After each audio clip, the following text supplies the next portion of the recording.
really our expertise. And so my number one tip is always work with somebody who knows and can learn your space and can help you design and really fill the space and make those pretty little corners and nooks and things that are going to attract people to your space as a guest. How they're going to perceive it is really, really important.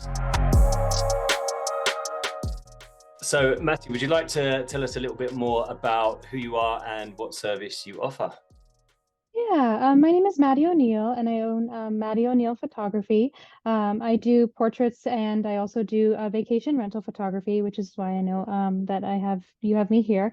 I do initially I started out with kind of helping out with real estate photography, and I'm in a market where Airbnb and vacation rental really just took off during the pandemic and COVID and everything, and really didn't know that that was really going to be a niche that would take off here, and just kind of started getting into it, helping out with property management and hosts, and met a ton of people in that field, and um, doing photography, getting into it, trying out real estate, really just kind of naturally went in that direction, and just kind of took off with how things went here with the Airbnb and vacation rental industry, and has really just become a passion of mine, capturing it here in this market, and has really been a cool way to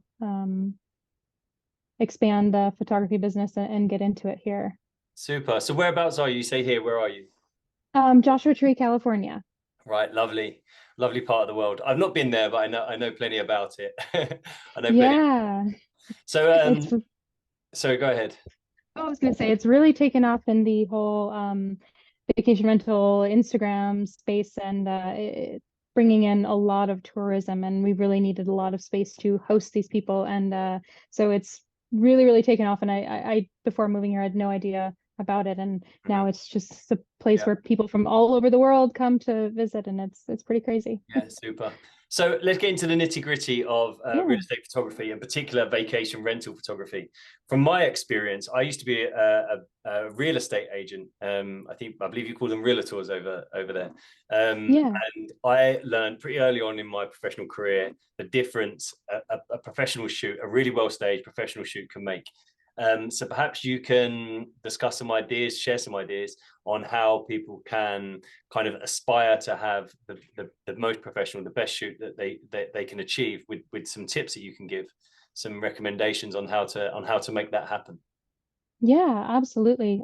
Going into this, starting out, it was I had no idea. I just would show up to shoots and just shoot away, and then getting really into it, I've learned that working with a professional interior designer and stager is my number one tip. As a photographer, some people think that, as a photographer, we go in, they expect us to stage or move things or recommend where to put plants or blankets or pillows or things like that. And that's not really our expertise. And so my number one tip is always work with somebody who knows and can learn your space and can help you design and really fill the space and make those pretty little corners and nooks and things that are going to attract people to your space. Also, in different parts of the world, different parts of the country, whether it's a place on the beach that make it, attractive to people who are coming to visit on the beach, or people in Joshua Tree, make it specific to there. But really, really working with somebody who does well with designing and staging, even down to the little details, such as, bottles of wine or the towels staged perfectly. All the little details matter.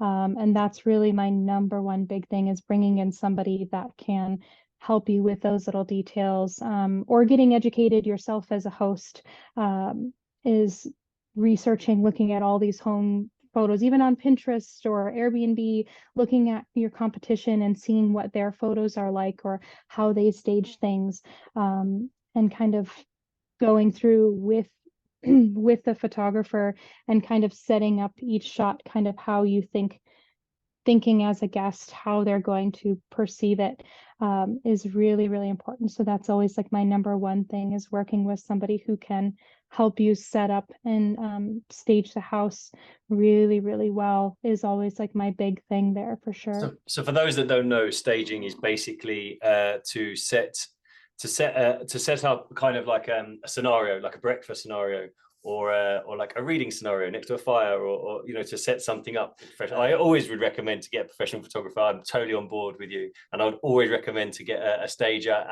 or an interior designer to help get that put together. However, I do understand the practicalities of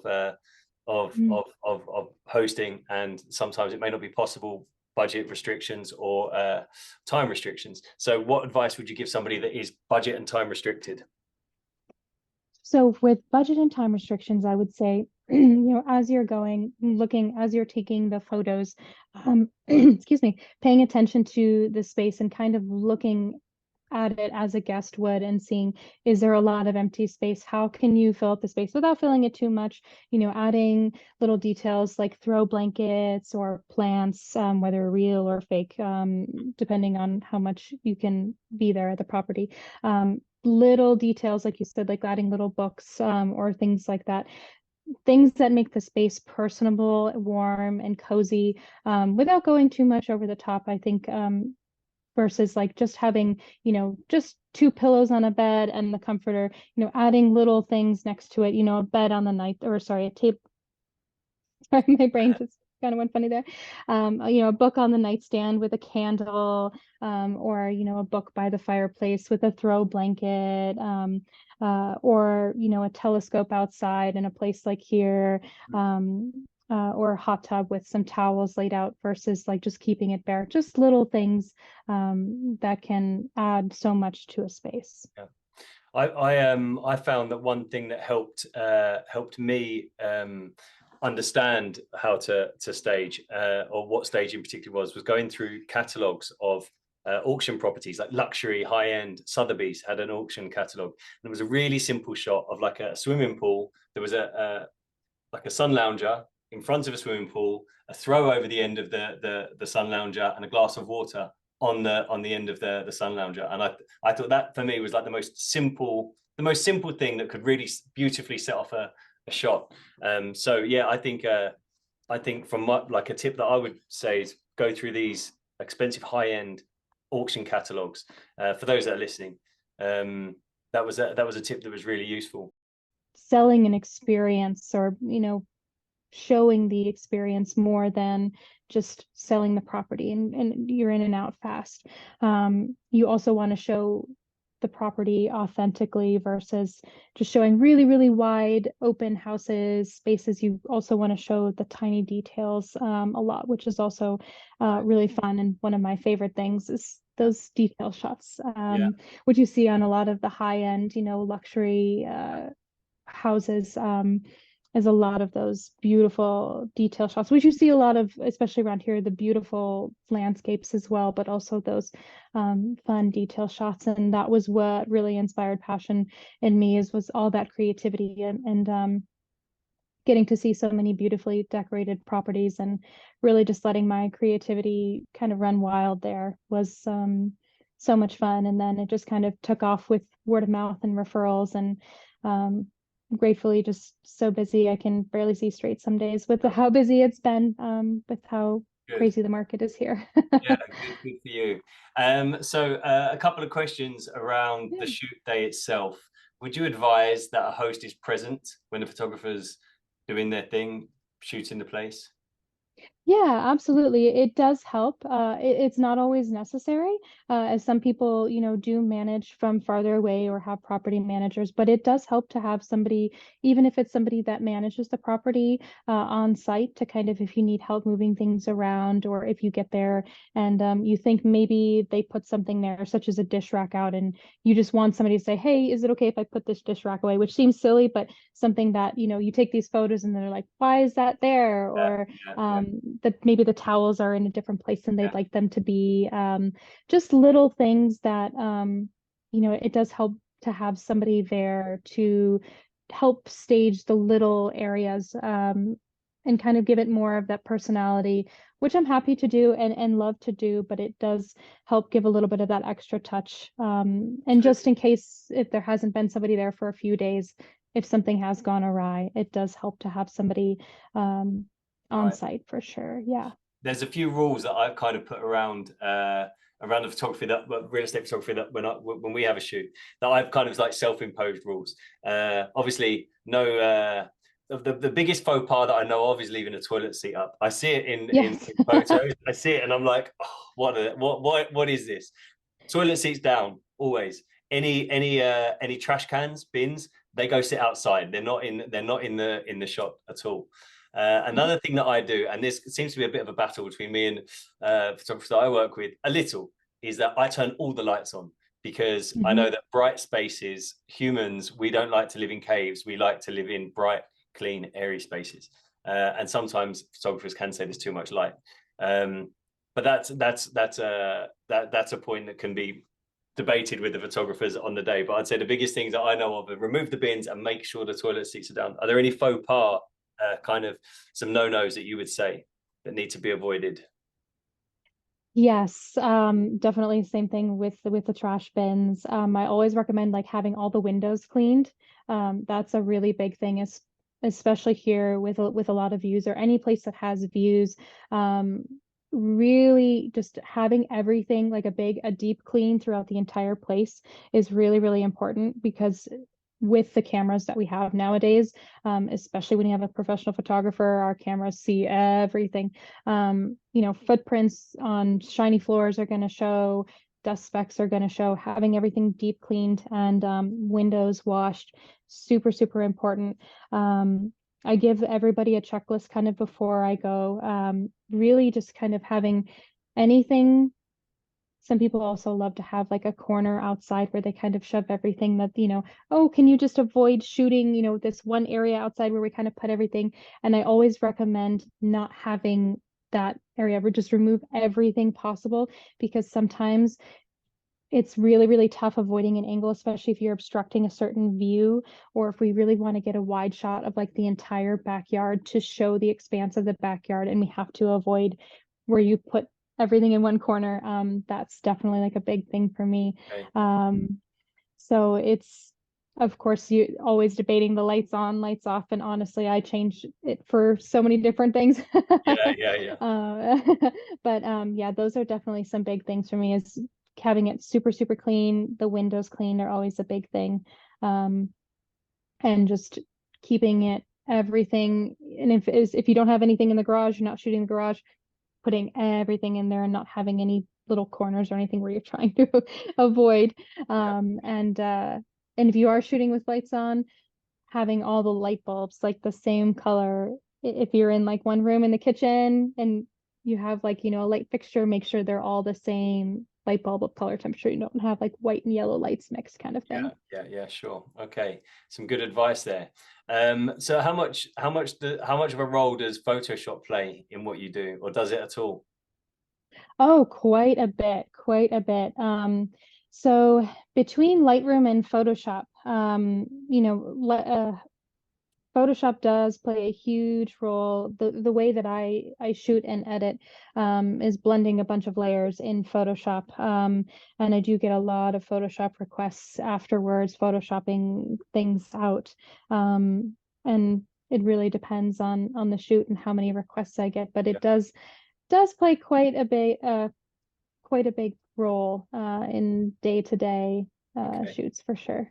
And so if people want to find out more about you and what you do, or want to get in touch to make use of your photography services in Joshua Tree, how would they go about that? Through my website, you can go to mattieo'neillhomes.com, and that'll bring you to a subsection of my website where it's just all about my homes and my portfolio. Or on Instagram, Mattie O'Neill Homes is a good way as well. So how many places are you shooting on average a week? Are you doing a lot at the moment? Yeah, right now, a week probably. Right now it's a little bit of a slower season, but I was doing probably, I'd say 5 to 8 a week during the busier season. Right now it's probably 3 to 5 a week right now, but it should pick back up again in spring. But did close to almost 300 homes last year, which was pretty good because I also do portraits and weddings and everything too. So Okay, all yeah, keeps me yeah. pretty busy. Yeah, yeah. You know, it's interesting with photography because on this journey I've been on as host or property manager for many years, and I've worked with all kinds of photographers. People who are like wedding photographer. Like one time we couldn't find a photographer. We used a wedding photographer. The guy was not a real estate photographer. Fortunately, wedding photographers, there's crossover. They can stage. Guy knew what he was doing. Staging was great. The dinner table looked fantastic. There was all kind of like leaves from the garden and everything. It looked beautiful. But I found that fashion photographers are definitely not for vacation rental or for real estate photography. It's a Yeah. very certain set of skills. It's a very particular skill to do real estate photography. And then beyond just standard real estate, to do vacation rentals, I think again is a very special skill. So with the number of properties you're doing, you must have developed quite a skill set for vacation rentals. You must be quite the pro. Well, I've seen your Instagram, so I know a bit. Thank you so much. Yeah, it does take quite a skill set, and it takes a lot of practice and a lot of mistakes and learning, and it's also an art in its own way as well, and it's very different from, like you said, from real estate itself as well, and it's all a learning process, but it's quite fun and it's challenging, but because you're working with so many different types of people, and so many people like different types of editing and different types of shooting. But it's all a fun challenge. Yeah. So on average, how many images would you produce for or per room, let's say? Per room, I'd say 3 to 4 images per room. I usually do it per property. I do about 60 images per property because I try to cover a little bit of everything. I initially started out doing 40 to 50 photos for per property. Some people wanted to do less, but I just didn't feel like it covered enough of everything to really give enough sense of the house, because I really just love, I'd rather over deliver than under deliver, just to cover everything from enough wide shots of every angle possible and enough detail shots, amenity shots, outdoor, indoor, everything. And I'm typically delivering around 60 photos for daytime. That's not twilight, date or nighttime, drone, things like that. And just try to cover every angle possible just to give everybody a wide variety to choose from. So you also make use of drone? Yes, drone, aerial photos, and a good bit of twilight and night out here. Is sunset is a really big thing here. Yeah, yeah. Okay, excellent. Yes, you must be in a property for quite a while. You must be, when you go to a place, you must be there for quite a while. If you're doing the midday shots, evening shots, it must take you quite a lot of time. Yeah, the daytime shoots take about an hour to an hour and a half, if drone is included, and then twilights take about 30 to 45 minutes. If nighttime, about an hour or so. The editing is really what takes quite Yeah. a few hours to get it all quite right. Yeah, I can imagine. I can imagine. Yeah, you'd probably be well suited to take your gear with you, get the shots you need in the daytime while you're waiting for the sun to get in the right place, do a bit of editing, be as efficient as you Exactly. can. That's exactly what happens. Yep, Oh, it never really? stops. Yep, Oh, yep. yeah, yeah. Yeah, good move. Yep. Okay, yeah, good. Mattie, thank you so much for your time. You've given us some really good tips and information there. So thank you for that. And yeah, if people want to find you, they can head over to your Instagram, as you said before. Awesome. Thank you so much Yeah. for having me. It was great meeting you and talking to you. Nice to meet you, Mattie. Have a good day. Thank you so much. You too. Cheers. Bye bye. Bye bye.